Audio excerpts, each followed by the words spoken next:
Bonjour à tous et bienvenue dans une nouvelle vidéo. Aujourd'hui, on va travailler sur les solides.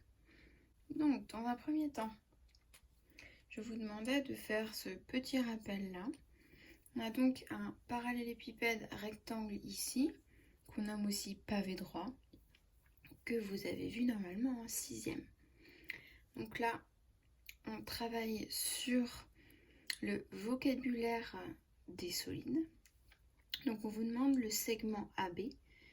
Est-ce que c'est un sommet, une arête ou une face? Donc le segment AB, c'est ce que l'on retrouve ici. Et on appelle une arête. HEFG, donc HEFG, c'est ce que l'on retrouve ici. Et c'est une face de ce parallélépipède rectangle. H qui se trouve là, donc c'est le point H, c'est un sommet de notre parallélépipède rectangle. Donc maintenant, on va discuter un petit peu plus des solides en général. Donc ici, le but était de déterminer des caractéristiques communes parmi ces 17 solides et pouvoir déterminer certains groupes et les nommer lorsque l'on connaît déjà les solides.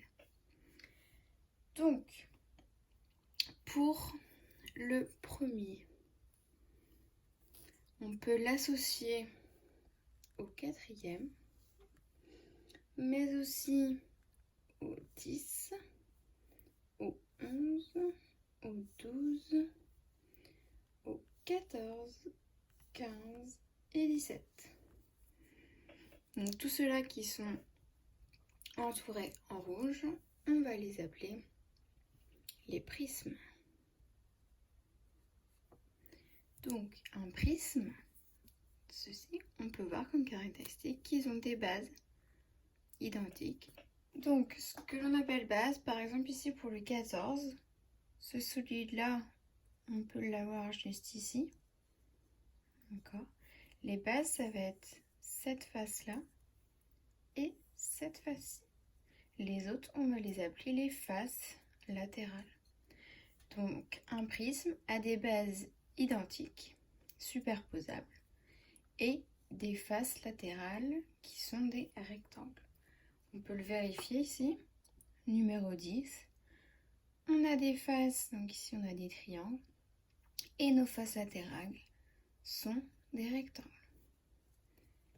C'est exactement la même chose pour un cube. Et pour le numéro 1, ici, donc on a nos bases, juste ici. Et les autres sont des rectangles. Donc celui-là aussi a un nom particulier donc, qui a été donné dans le rappel, donc parallélépipède rectangle ou pavé droit. Et les caractéristiques, ce sont tous des rectangles. Donc on peut signifier que le 1 et le 4, donc les petites croix, ça correspond au pavé droit. C'est un sous-groupe du prisme. Ensuite, pour le 2, donc le 2, on peut l'associer, le solide numéro 2, on peut l'associer au solide numéro 8. Et ici, ce sont des cylindres. Donc un cylindre se présente comme ceci. Donc avec des bases qui sont des disques. Et ensuite, une face latérale. Ensuite, pour le numéro 3, on peut l'associer au numéro 7. Et ici, on obtient des pyramides.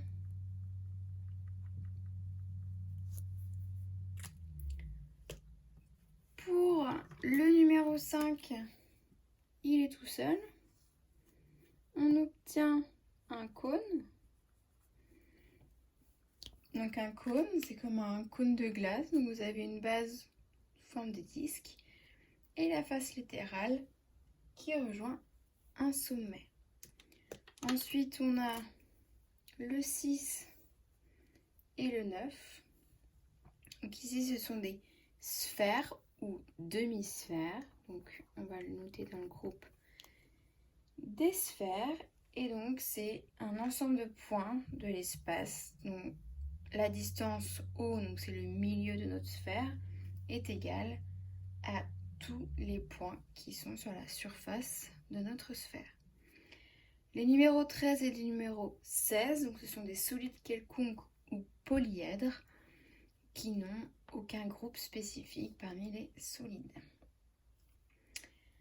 Donc voilà, on a fini pour l'activité 1. Vous pouvez retrouver l'activité corrigée avec les définitions, le bilan de l'activité 1 sur illico, sur papier.